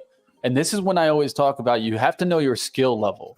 Are you in the survival stage, the break-even stage, the just barely profitable stage, or what we all are trying to get through is to the thriving stage of trading, right? And so understand where you are in that journey. Sometimes it's okay to just say, hey, I just don't want to lose money. I just don't want to lose. I just want to be like break even consistently. Being able to stay in this game every single day and being break even actually is not a bad thing. Majority does what? Majority loses. So instead, try to be in that minority by having the right system, the right mentality of what you're going to get out of trading. Yep. And I mean, and that can vary day to day as well, right? Like, exactly. I was sick last few days, right? I was eager to get in. Monday, I think went okay. I was sort of slogging through it, and yesterday it was good. I was on the, I was sort of treading water, like some up, some down, just staying basically even, and then just kind of slipped off of that and started chasing. And if you're not at your best, if you're distracted, if you have life stuff, that's been a big thing for me. Then if you're not at the top of your game, your mistakes are amplified and they build on each other. Like you want to be compounding gains, not compounding your losses. So it's okay to say, hey, you know what, my head is not in the game, I'm not going to trade today, or I'm just going to take just tiny positions, or whatever it is, whatever makes you feel relaxed. And then the next day, or what you said earlier, where you don't want to be fighting the market. There's days where I might be making money, but it's just a slog. It's hard work, which is fine some days. But I feel like if you feel like you're flailing, that's a sign to kind of back off. And with those small, quick gains too, right? Like, oh, if I take profit, then what if it rips more? Or like, oh, like this small position, it made so much, I should have gone bigger. I should add on. Hey, there's nothing wrong with getting a quick gain, because you know what you gained? Time back in your day, right? You gain working capital that you can apply to another trade. You gain, but your time is worth something, and your mental energy is worth something. So don't lose sight of that. Definitely smash the like for that, guys. In a few minutes, we'll do the You Choose, We Trade, guys. Stick around, guys. So definitely coming up. We did this yesterday, Tim, and I was able to nail a nice trade here. Nice. And it wasn't an easy one. The G-Sun, right? You guys remember that one yesterday. Nice nailed trade, and that was given by you guys in the chat. Smash the like if you guys are enjoying today's stream, us talking about ways that you guys can really kind of start to bend that curve, right? The learning curve. So I saw a trader in the chat even talking about struggling, right? Going through different accounts, boogie woogie. Well, just like the music that you listen to, right? Shake it, shake that boogie woogie, and get boogie going. woogie, scared and conscious, and making money. Yeah. Like lately, every day she's been posting like boom, boom, boom. Love gains, to see gains, you know. And in small green stage, it's okay to stay in that stage, right? Like, don't think that you need to immediately go to like, oh, where I'm making Lamborghini money. The more that we have real expectations and are able to meet those expectations, the more you'll build that confidence and be able to truly believe in your skills, which allows you to do the number one thing. I'll go back to it, execution of trade. It's not really the strategy. I can give Tim a strategy. I can give Scott a strategy, right? Question is, can they execute it? Exactly.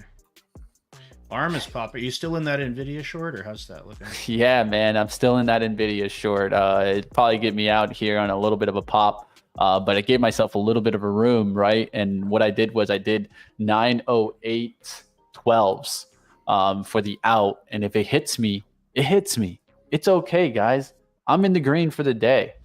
And so a lot of times some positions are just gonna like work, right? And keep working throughout the whole day. Those are a lot of times where I've learned my swing trading action, right?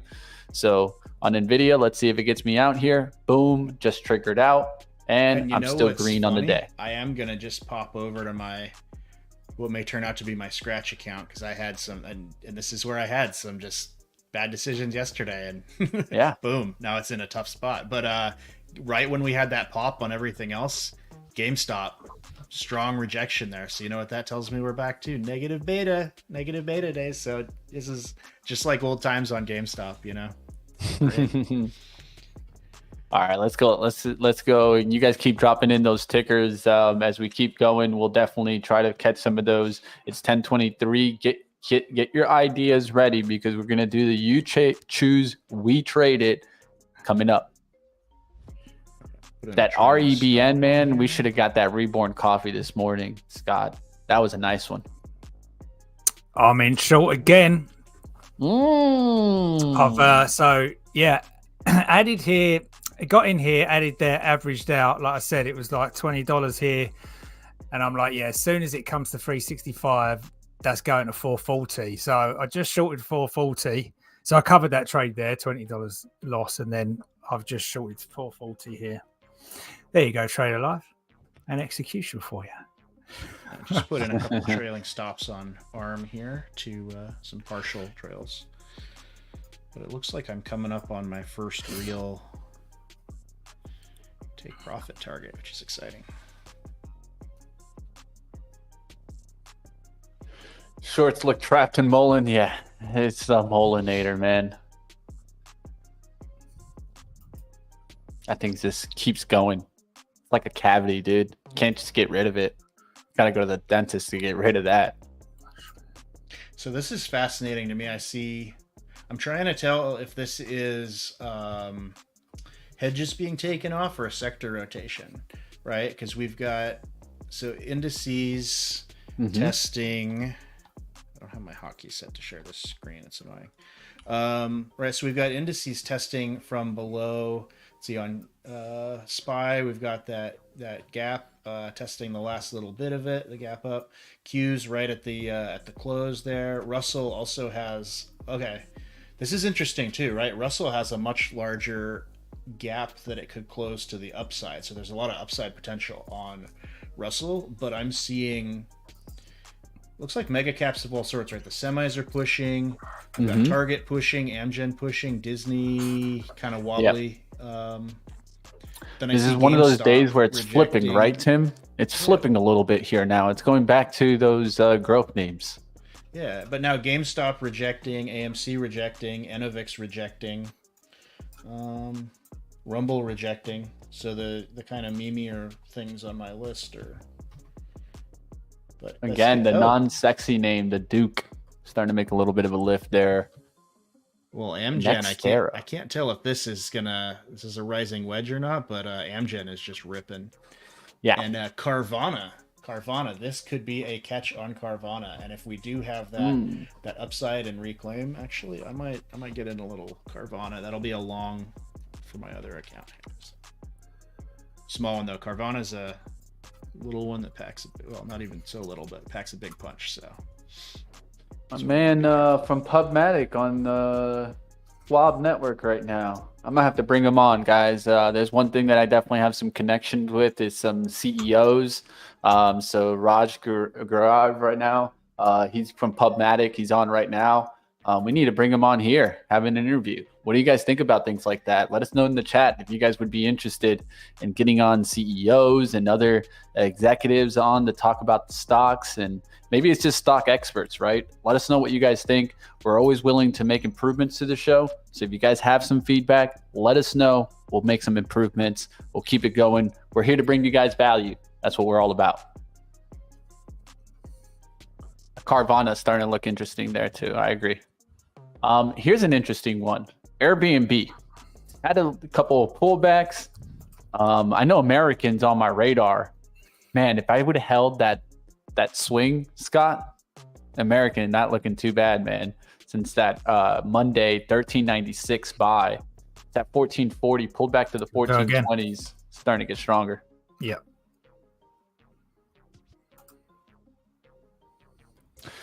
So the question on Mullen from Trader Life there. By the way, I love the idea of interviews.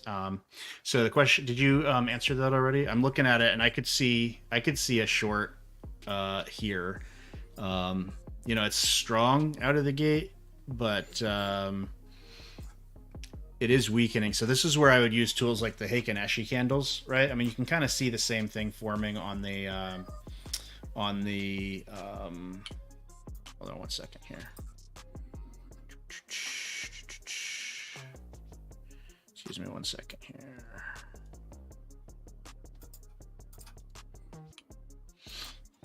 Right. So, and I'll just put these both to 3 minutes so you can see. So, on the normal candlesticks, right, you can see some of this forming, but with the Heiken Ashi, right, you can see here's a clear trend and you can see it start really getting thinner because it just smooths. So you can more easily see a true reversal. So you can, number one, see it narrowing sooner, but like, oh, you've got a little red here, but on the average, it's still pushing up, right? The volume candles are great also. I like that because you can just see at a glance. Is this Carvana pull back a little bit? Let me see where that sits real quick. Okay. And so here's another thing that I might use is if I look at, for example, the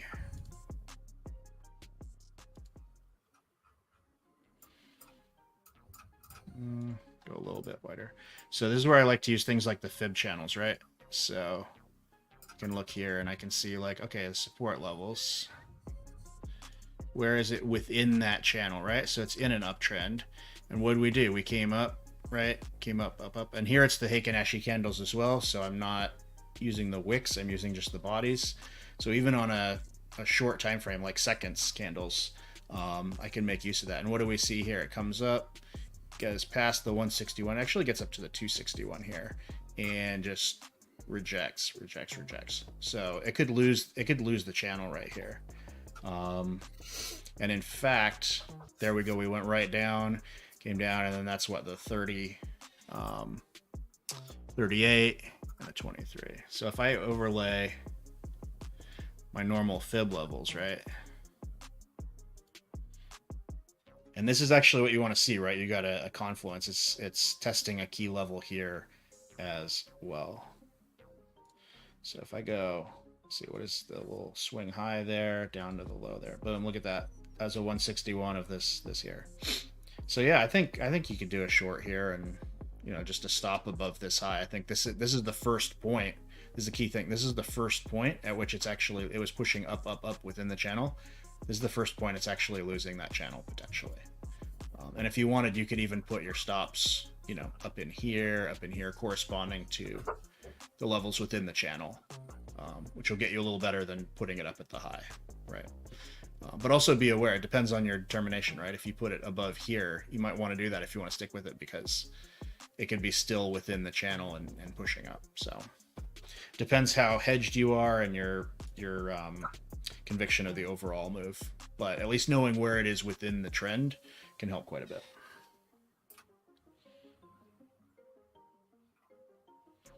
Interesting setup in IOND. I was just saying, Mitch, Shah doesn't think our sweet and sour combo, we could have some more flavor if we bring another guest on. Oh, we'll bring it. We'll bring the spice. No hiding on spice. INOD. What do you think about that one, Scott? A nice little setup here as it's kind of like just did that little fake out to the downside. I would love for it to kind of just pull back just a tiny bit at 910 and then really launch off here. But it's actually not a bad little setup. Interesting volume, bigger volume came in on that kind of attempt breakdown of 9. Let's see if it takes the 950s and goes to 10 here. Just keeping an eye on some of these smaller names. Also CRCT, one that I'm keeping a close eye on. MXCT now showing up. That one looks like it's topping out a little bit there. But this one's, of course, stock that has been up here in the past. So, like, I look for a lot of times, like, where's the resistance zone? In this stock, anywhere above this 5 to 550 range is resistance. So it could pull back off of that level, start working its way back to 450s. So this is not a bad one to maybe take a look at. Maybe a potential short on this one. If it can come right back now towards like 515, reject there. That'll be the level that I could short off of. I nod, yeah. We've had a couple of attempts at that, haven't we? So, yeah, that's the one I took earlier down there. So that's the buy side kicking in. Then another buy side where you're saying, yeah, you're just looking at that kicking out. Again, tape coming into that. That's the play on the moving averages with the buy side again. First here, first here. This is our sell side up here. That's the protection for any shorts. But if that busts, then obviously that can see a pop to the upside. But yeah, it's working out at these lows right now. So yeah, it's interesting. That's kind of this, you know, a lot of times I always find it interesting when I'm looking at a certain level, then Scott tells us that's where the liquidity pool is at, right? And I think that tells us something, right? That's where traders are looking, right? You're not the only one, right? And remember, you're not the only trader looking at these levels. So understanding that is how you can get some edge. And we got in the middle of those two, look, we've got the VWAP, right? So all those VWAP players is, and again, the VWAP is not something that's just trending in the retail industry. VWAP is itself a benchmark for best execution, let alone the ones that are above and below. Like obviously, sometimes price is above and it comes back down, and VWAP is something that is used as a best execution tool. So that's not just the, you know, a flavor of the month indicator there. That is a decent indicator to be using. My bros, man. So REBN. Oh, it's difficult. I'm literally flat now on RVBN. Like completely 3 kind of entries on this. And it's still not flushing, is it? It's still not giving me a flush. I've got 440 down to 372 right, and it's 365 lows. But it's still not flushing. So if I can't work through this level pretty quickly now, I'm going to cover this and just call that a day, because I'm up on the other names that I've had today, and we'll just call it a day on REBN. We'll see what we get in the next few minutes.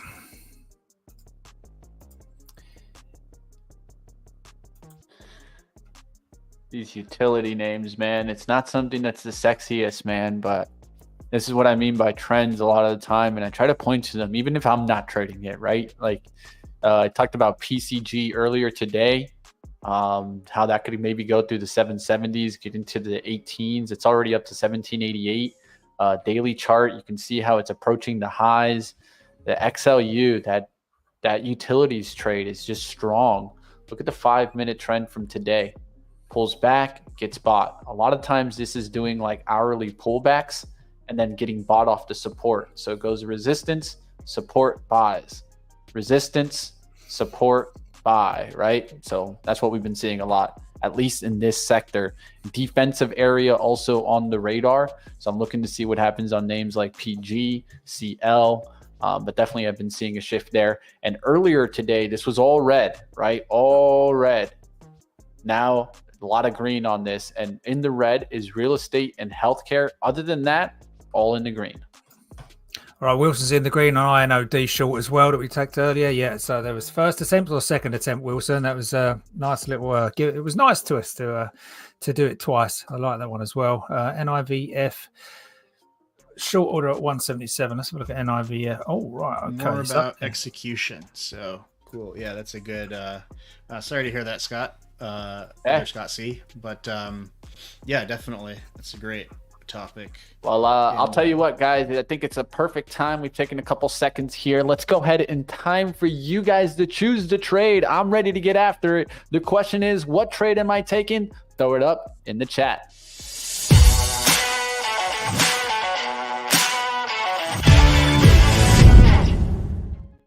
What can I get into today? Let's find out, guys. Keep throwing them up in the chat. What are you guys looking at? Long, short? Where are we going after? And maybe it's one of these smaller names. I don't mind it. You guys let me know. INOD, Ruben. We can take a look at some bigger names. I could even go back after NVIDIA. What are you guys thinking out there? Wilson, you just nailed it. If you couldn't have done that, like literally 60 seconds earlier, Mitch, NIVF was on. Well done, Wilson. Number 2 for you today, at least. There you go. Trader Life looking at Mullen. The Molinator. In Ruben 416. I see you out there. What do you guys want to see, guys? What trade do you guys want to see? Let me know in the chat. You guys don't give me the trade, I can't take it. I'm looking out there, guys. Anyway, yeah, Scott, we're gonna be we will be talking a bit later this week as well. We're going through Bulkowski's stuff, the patternsite.com. I just really like those resources, but one of the things he has is some good information on the stats and good information when you're looking at one particular pattern, when statistically, if you enter here, the odds are, and you can use that to tune your sizing as well. So that'll be Thursday, I believe 8:30 a.m., 8 or 8:30 on the Discord. So we'll be doing more of those discussions as well, and any resources, if any of you folks can recommend, we can have some longer form discussions, interactive with you guys. So let me know if there's a particular book or video on a topic, especially on that execution topic, because the technical execution stuff, besides what gets talked about here, and these guys are kind of the experts on that. But no, I love it. And I think it's important to try to look for books to try to keep building your knowledge, right? Maybe it's psychological, maybe it's technical, maybe it's understanding how to read and balance sheets, right? Things like that are very important, team. Keep using those resources. They're so important. I can't tell you how much you have to be learning and continue learning in this journey. It's not just one time and you got it all under your belt. I'll tell you one thing, that's for sure. And one thing also on the, the topic, I'm not sure what you've gone into on this before on the dark pool topic, but it's one of those areas where I think understanding the market mechanics and playing around with it can really help. Sometimes we'll get that question, right? Especially because the chart the level 2 we're showing has like the NASDAQ feed and everything else, or people look at the charts and say, well, why is there a pop? Like, hey, if you go on, for example, Interactive Brokers or something else that allows directed trading, right?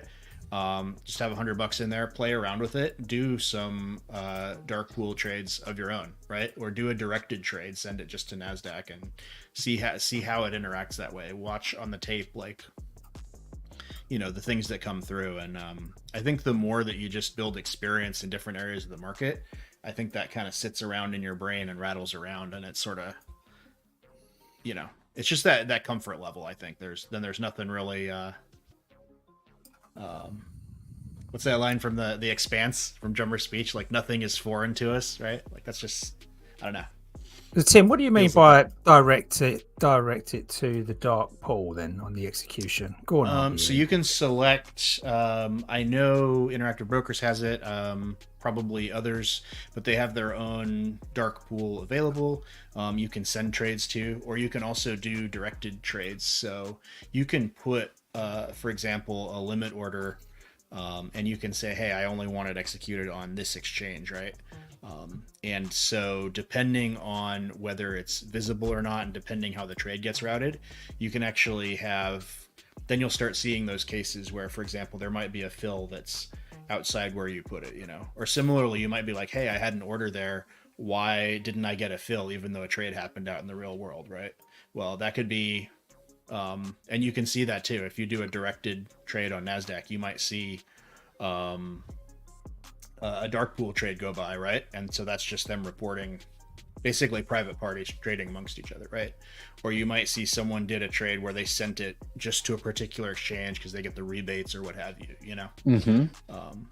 And you can take advantage of that too, right? And so there's different factors, right? Like there's not the rebates, but you also aren't paying the locate fees on trade the pool, etc. But just having a little experience in that, even if you're just playing around, again, then you kind of start to understand how these things happen. And it's not just knowing the reasons that you can call on and kind of recall that. It's just sort of more naturally having an understanding rather than just a factual list, I guess, if that makes sense. Yeah, I'd be interested to know the names of those routes that you've got on IB there that you can select. Mm-hmm. Yeah, there's a lot of advantages if you start to look out there, and a lot of the times, what's it going to be? Well, you're probably going to have to spend some money, right? This is why I always say you got to pay to play, man. You got to pay to play. This isn't a free game. So I know that you see free executions out there and things like that, but understand what that does, right? I mean, if you are not worried about pennies, then yeah, maybe that's not such a concern to you, right? But if you're trading bigger size, as you get bigger and bigger, right, we worry more and more about the pennies, and that's when it really starts coming into play. And don't forget too, with those things where it's like, oh, I want to trade on this exchange, I want to trade this stock, or trading things, options, futures. Again, you can take the profits from your trade the pool account and you can put them in your options account.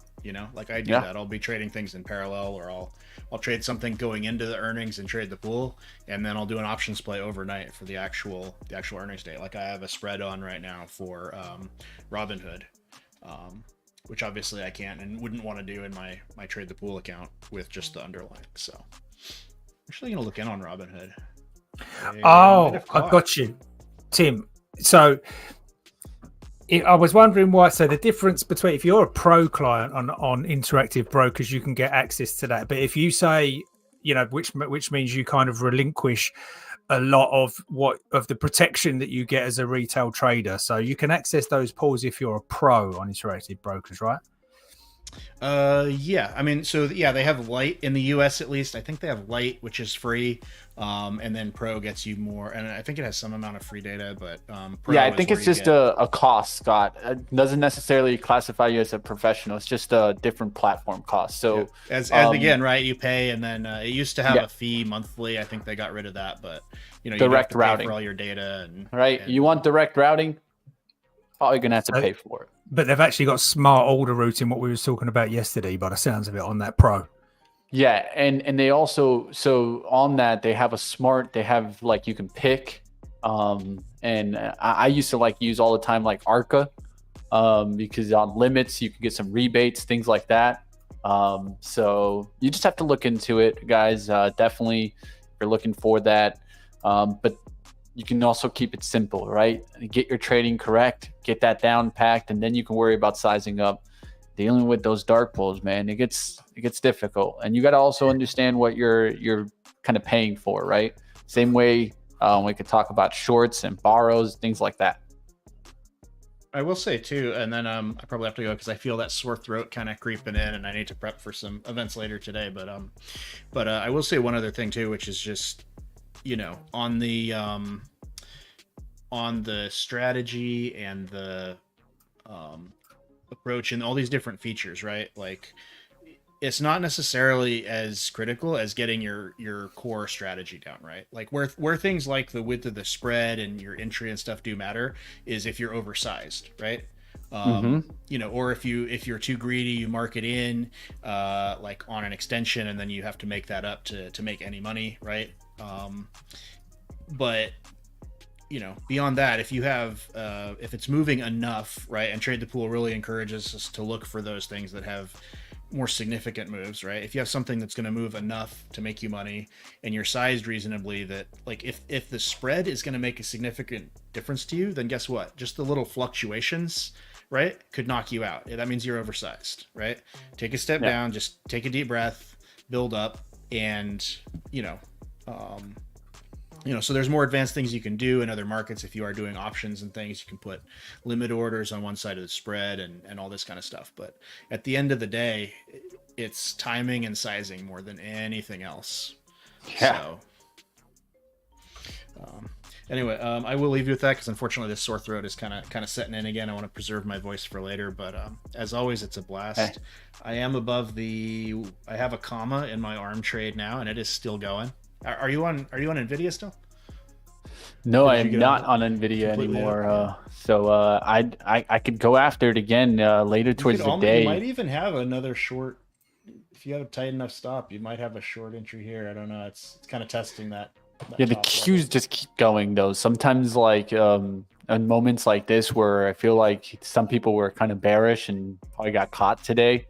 I need to see that bearish trend change, and a lot of that is going to be in what technology names, right? If you look at the cues, there is some names that are really kind of getting a little bit of a lift today. So just looking around to see when that can change, that trend can change, then yeah, maybe we can start looking for it. Qualcomm having a decent day. Remember, everyone was kind of bearish. Tesla coming in today. Well, look at that, back up to 175.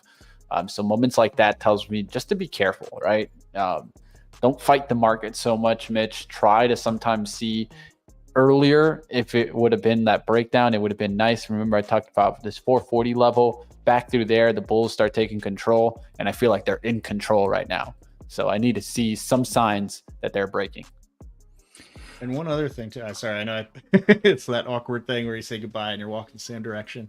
But I do see so Target. I mean, and again, by the way, on that, right? Like I didn't capture that completely, but I took a let's see if I have the right thing here. I took a small loss, but that's where having those partial stop losses in place helped me out, because then I only took a $37 loss, and Target is now, there's a potential double bottom.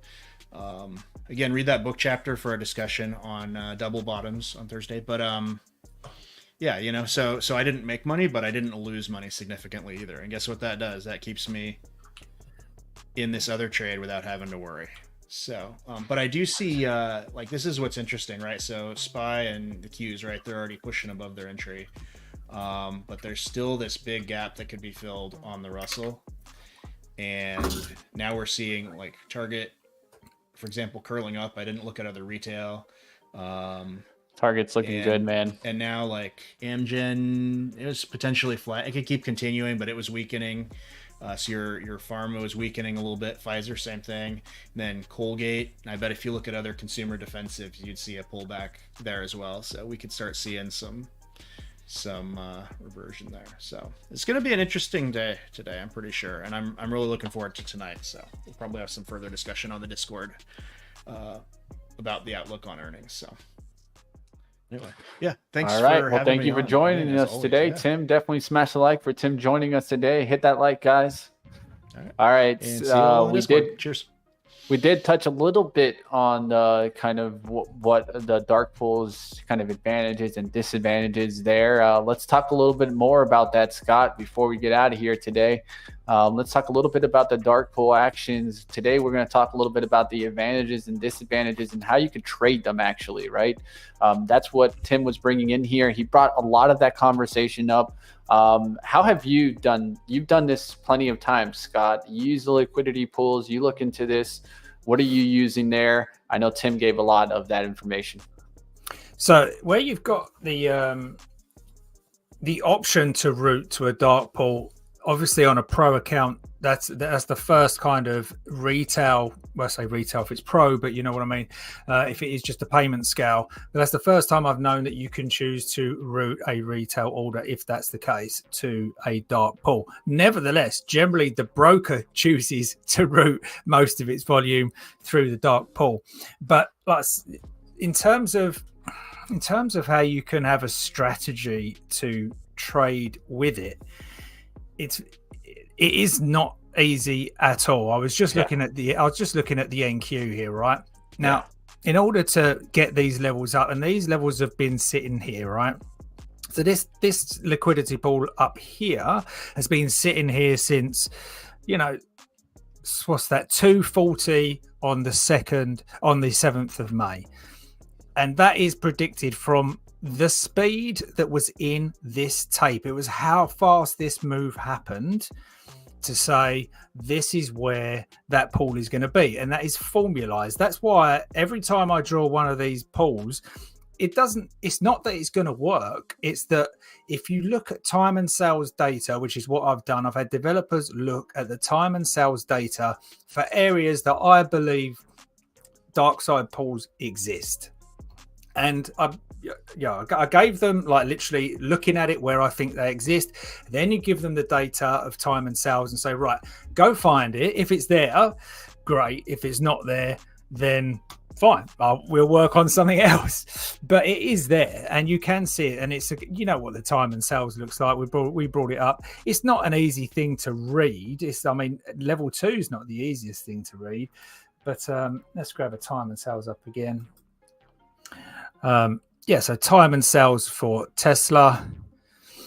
And where I started off with is, like I said, the white orders are in between, which means that, they're filled in the mid between the bid and the ask. So they're generally not retail orders. And you generally find they go through with size as opposed to like our 10s, 50s and 100s. And then you can filter that up. So the first thing I've done was filter it up. So instead of just looking for the 10 Teslas, the 20 Teslas, I'm looking for the 300s, the 500s, the 1000s, and that slows your tape up considerably. So if I want it to be more than 500 shares, my tape's going to slow right up. See that? So I'm seeing the big numbers, but it's slow. Now what I want to look for is take this up a little bit more. So if I take it up to 1,000, I want it to get slower.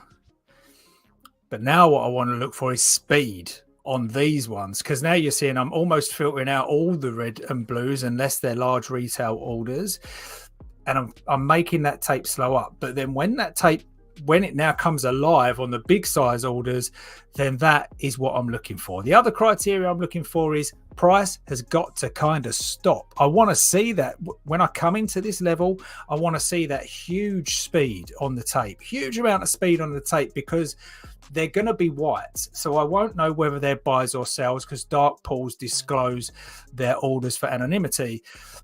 But you basically get twice the volume hit at that area on that particular candle, hence the wick here, for example. And that's the dark pool coming in. Now, you can't tell really what effect that's having at the exact time it's happening. You can only really wait for the candle to close and make an assumption. Oh, okay, so I was anticipating that this buy side was here. It rushed into that buy side on huge speed, and all the orders were above 1,000.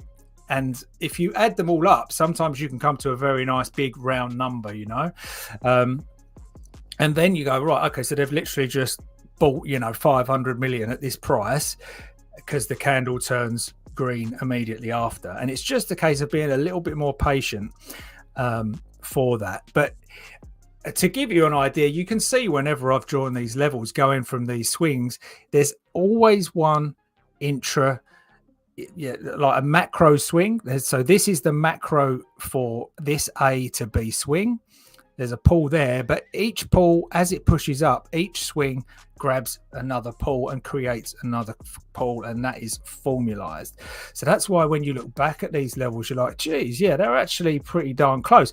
But what you can't do is anticipate exactly whether it's going to hold or whether it's going to fail. Like I said, today, right now, as we're looking at it, this one saw a huge amount of green volume coming into this tape. And the speed, if we look on a 1 minute, you'll probably see, we had some smaller bars here. Then we had this big rush in. Now I'm sitting here, I've drawn this in, it's been in for days. And when I see that, I'm expecting it. I'm expecting that rush of orders. As far as I'm concerned, that's hidden liquidity at that point. Huge amount of buys, huge amount of sells going into it. And then the sells will now be distributed out of that pool. And I'm going to draw my next one in. And if you're not, the tool is Liquid Vision. You can get it at liquidvision.trade for a bit of a plug. But ultimately, you've got to expect it over halfway, but not a double top, if you get me, right? So it's normally over halfway, but not a double top.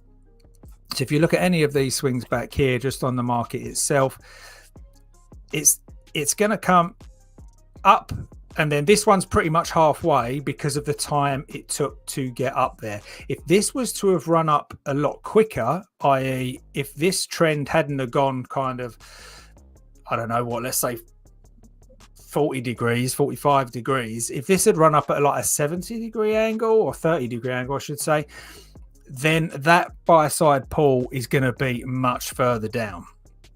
And that's how it works. It's always moving dynamically. As price is moving up, you've got this buy-side pull just following you, and the same on the downside. So there's never going to be an ultimate strategy for it unless you're looking at the tape. And the only thing you can do is take your normal support and resistance levels, whichever's working for you. Doesn't matter whether you're using these fair value gaps, support and resistance, demand and supply, whatever you want to call it. The least you could do to identify it is whatever product you're trading, look at the time and sales, increase the size, and then look for the speed. Yeah, because if you decrease the size, all you're going to see is speed non-stop. You're not really going to see the wood through the trees. Yeah, it's just moving constant all the time. Looks like white orders all the time as well here. But as soon as you pop that up and say, just give me 2,000, there you go. There's one at 4,000. That's actually a retail. That's a huge order. But you can see now I've put it up to 2,000. It's going to go really slow. But when this speeds up and you see 2, 3, 5, 10,000 coming in and it's fast, that's when you know you've got to wait for that color candle change. That's really all I can give you on a kind of strategy for it. All right, Scott taking the time. Like always, guys, smash the like for that explanation there. And that's what it's all about here. We're always trying to give you guys back that value. So definitely smash that up. Let's go ahead. We're going to start doing a little bit of a daily recap and then get you guys out of here. Of course, we got more trading in the week. You guys can keep up with myself and Scott. Like always, you guys see my Twitter handle at MoneyMitch_TTP. Of course, definitely smash the like. Let's get to today's daily recap.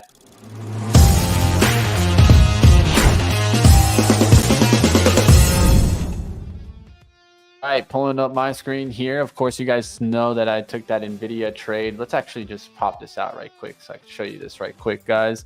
All right, they're here with the trades for the day. You guys see it, still up a little bit, right? A little bit of a battle there.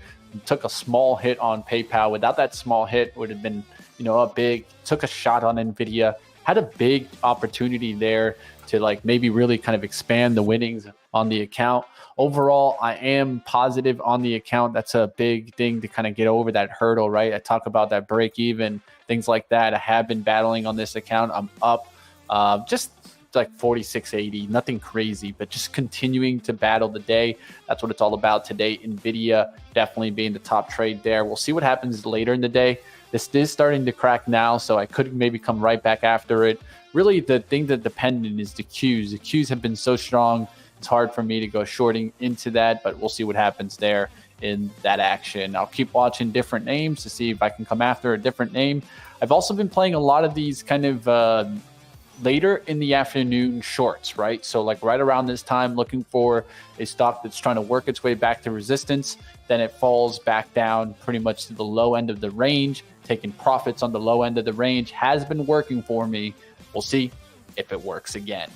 I had a great week, of course, with Scott. You guys definitely smash the like if you guys been enjoying it. If you're watching this show and for some reason you're not subscribed, what are you waiting for? See it down below. Look at that light up. Subscribe right now and hit that like. let everybody know this is a fun show where you guys can really learn about trading. That's what we're here to do. Scott, thank you for joining me like always. You ready to wrap it up, my friend? Whoa. Yeah, let me give it to you. Right, REBN, I had to fight for this one. I had to fight for REBN, you did. Right? It's I don't normally do this. I normally, if it doesn't work and it goes above, I cut out. But I worked this one. So I sold it down here at 306. I sold it up there at 371. Then I said, right, if it's going through that buy side, if it's going through that sell side pull, I don't want any part of it because it's going to 4.5. So I cut it, right? Mm-hmm. Cut it at a loss, about $30, nothing big. Then it hit the buy, then it hit the sell side. What we got? Let me just drag this over here quickly on REBN. Right, so then it hit the sell side. So I hit it on the sell side. Now, this is where I could have managed it better because it come down to the buy side liquidity and I covered it. I said I'm break even on all this. I was bigger size at the top than I was at the bottom, so I broke even on that trade on REBN. As it happens, it's all day fading right now. Below that pull. What can you do? Like I said, I don't know if they're going to hold or not. You just got to wait and see what the price action happens in there. The other trade was Trip, which was a nice trade. I haven't looked at that back actually as to whether I'm.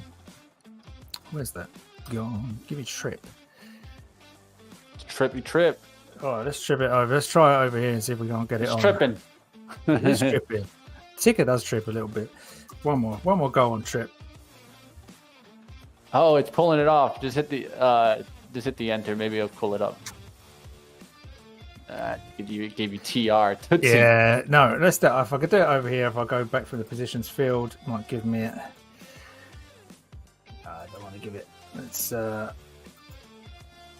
I'll show you in the chart. Oh, I got it. Oh, no, now it wants to do it. Here we go. Okay, so Trip. Zoom out about this. Obviously, a massive drop in the pre-market. Actually, it wasn't too bad of a fat finger. There was some more left on it and probably is. But yeah, in there off the bottom, off of that buy-side liquidity pool, it tapped in there. Soon as I see the color change, that's all I can wait for. I saw that volume coming in. Hit it there at about 1672. Didn't mean to cut out of that then, but I did at 1761. But still a decent, nice trade for that on Trip. And then Inod, the play on Inod was a nice one. How many times could we have had that in the chat? I think people have had it a couple of times. I just took the first one here, which was that high up there at 976, down there to 897.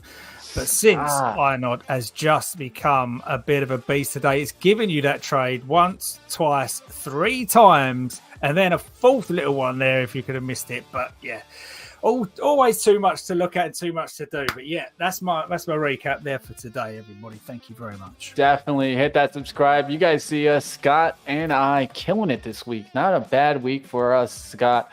We'll keep battling with you guys, like always, learning on execution, trying to continue giving you guys topics. And like always, give us some feedback. What do you want to see more on the show? We'll keep bringing it to you guys. You guys know where you're at. It's Trade the Pool, and we'll see you guys back on Monday. Cheers.